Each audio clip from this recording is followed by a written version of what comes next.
The Ministry of Home Affairs has just extended the cutoff date by 10 years for granting citizenship to religious minority communities from neighboring Muslim majority nations. On September 1, the MHA notified the Immigrations and Foreigners Exemption Order 2025 under Section 33 of the newly enacted Immigration and Foreigners Act. Basically, it is a new citizenship policy of the Indian government. The order states new rules and criteria for who gets to become an Indian citizen and who doesn't, and that part is not new.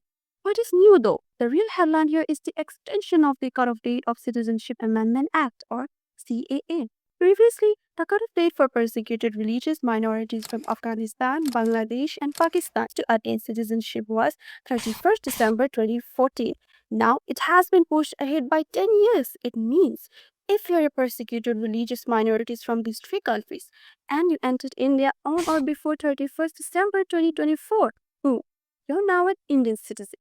You don't need any valid documents, and even if you have one expire, just throw it away because you don't require it. Jokes aside, the new act doesn't automatically guarantee citizenship, but it sure does remove barriers of documentation and makes it easier to apply for citizenship.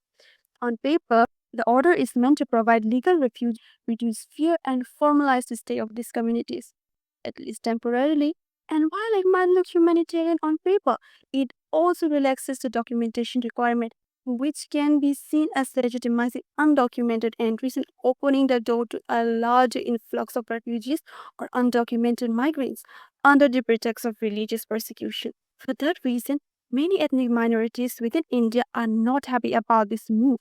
For instance, the Tripura Students Federation, a national student body of the Tripura people, has raised serious concern about it. As an already marginalized community in their own homeland, they've always feared the Citizenship Act would further shrink their demographic presence and push them deeper into minority status in Tripura than they already are, and now the extension of the cutoff date is further going to enforce it. Whatever the central government's reasoning may be behind this sudden decision, one thing is certain: it is bound to ignite outrage among the indigenous people of Northeast, especially in Tripura.